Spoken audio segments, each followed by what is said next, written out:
मणिपुर मामले में इस वक्त की बड़ी खबर आ रही है, सीधे उसका हम रुख करेंगे। आपको बताते चले, मणिपुर में अतिरिक्त सुरक्षा बलों की तैनाती की जाएगी। इस वक्त की बड़ी जानकारी निकलकर सामने आ रही है। 35,000 अतिरिक्त सुरक्षा बलों की तैनाती वहां पर की जाएगी।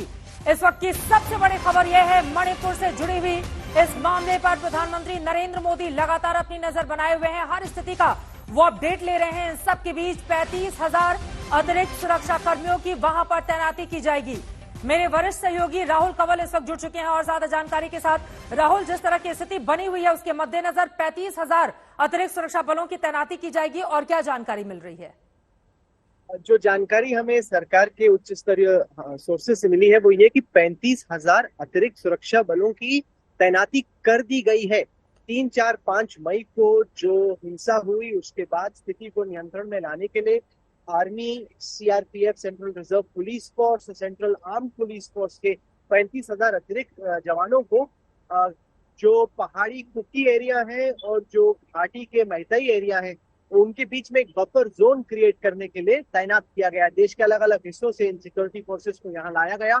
इस वक्त की जो ताजा खबर है वो ये कि कल सुबह सुप्रीम कोर्ट में सरकार ये एफिडेविट देने वाली है कि जो मणिपुर में रेप और हॉरर का जो वीडियो था जिसमें महिलाओं को परेड किया गया, वो केस आसाम शिफ्ट किया जाए। वो केस आसाम शिफ्ट किया जाए ताकि लोगों को पता हो कि फ्री और फेयर ट्रायल होगा, वो मणिपुर के अंदर नहीं होगा। सरकार कहेगी कि ये सीबीआई को सौंपा जा रहा है और इस केस में हियरिंग आसाम में होनी चाहिए, ऐसा एमएचए की तरफ से कल सुप्रीम कोर्ट में कहा जाएगा। इसके अलावा अब तक करीब 150 लोगों की मौत हुई है इस किलिंग में। सरकार का कहना है कि सबसे बड़ी प्राथमिकता यह है कि कुकी और मैतेई समुदाय के लोगों को, प्रतिनिधियों को किस तरीके से निगोसिएशन टेबल पे लाया जाए, उसकी बिहाइंड द सीन्स कोशिश चल रही है। दोनों समुदाय के लोगों से बातचीत हो रही है, कोशिश ये हो रही है कि कोई आम सहमति बने कि अब क्या करना है, कैसे आगे बढ़ना है, और इसके लिए सरकार बेहद कोशिश कर रही है कि दोनों दलों के लोगों को किस तरीके से निगोशिएटिंग टेबल पे लाया जाए। चित्रा, और बहुत ज्यादा जरूरी भी हो जाता है जिस तरह के हालात बने हुए हैं। राहुल, एक और बड़ी जानकारी मिल रही है, कटीले तार लगाए जा रहे हैं, दोनों ही तरफ बफर जोन बनाया जा रहा है ताकि जो आए दिन संघर्ष की स्थिति वहां पर देखने को मिल रही है उसको तत्काल प्रभाव से रोका जा सके। इसको लेकर क्या अपडेट है आपके पास? बेशक पिछले कई साल से भारत और म्यांमार के बॉर्डर में एक ऐसा समझौता रहा है कि दोनों देशों के नागरिक एक दूसरे के देश में आराम से आ सकते हैं। 40 किलोमीटर तक म्यांमार के नागरिक हिंदुस्तान में आ सकते हैं और इस पे कोई रोक टोक नहीं है। ऐसे में अगर कोई म्यांमार से आ रहा है, आगे चल के वो हिंदुस्तान का इलीगल सिटीजन ना बन जाए, सरकार इसके लिए एक नेगेटिव बायोमेट्रिक स्कैन करेगी। जो भी आएगा उसका बायोमेट्रिक स्कैन होगा और वो बायोमेट्रिक स्कैन फिर आधार के रिकॉर्ड में होगा ताकि लोग इस तरह से आके आगे चल के अपना फर्जी आधार कार्ड ना बना दे, हिंदुस्तान के नागरिक ना बन जाए। तो ये कोशिश हो रही है और सरकार ने आदेश दिया है कि जल्द से जल्द भारत और म्यांमार के बीच में बॉर्डर फेंसिंग हो। म्यांमार और मणिपुर के बॉर्डर में 10 किलोमीटर की फेंसिंग हो चुकी है और कोशिश हो रही है कि जल्द से जल्द पूरे बॉर्डर में दोनों देशों के बीच में फेंसिंग लगे, पक्का बॉर्डर ये बने। अब चूंकि मणिपुर मामले को लगातार पीएम मोदी खुद मॉनिटर कर रहे हैं, यथास्थिति का जायजा ले रहे हैं, ये बड़ा कदम सरकार की ओर से उठा लिया गया है। 35,000 जवानों की वहां पर तैनाती कर दी गई है।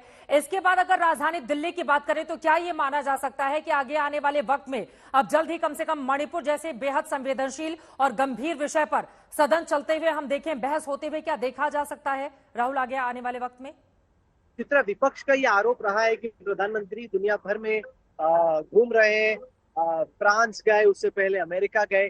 सरकार का कहना है कि ये बेबुनियाद आरोप है। प्रधानमंत्री जहां कहीं पे भी रहे हो, दिन भर वो अपने अधिकारियों के साथ, अपने मंत्रियों के साथ फोन पर थे, मणिपुर की पल पल की जानकारी ले रहे थे।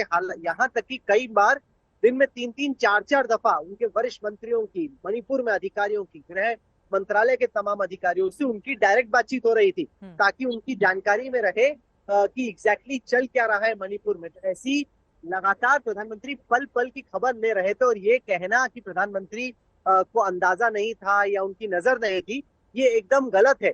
और ये बात भी निकल के आई है कि प्रधानमंत्री की लगातार मणिपुर की स्थिति पे नजर बनी हुई है। चित्रा, बहुत शुक्रिया आपका इस तमाम जानकारी के लिए। टीवी टुडे ग्रुप के न्यूज डायरेक्टर को आप सुन रहे थे। राहुल कंवल ने जो बड़ी जानकारी दी है उसके मुताबिक 35,000 अतिरिक्त जवानों की तैनाती कर दी गई है, कटीले तार लगाए जा रहे हैं। हालात जल्द से जल्द सामान्य हो उसको लेकर प्रधानमंत्री नरेंद्र मोदी यथास्थिति पर लगातार नजर बनाए हुए हैं।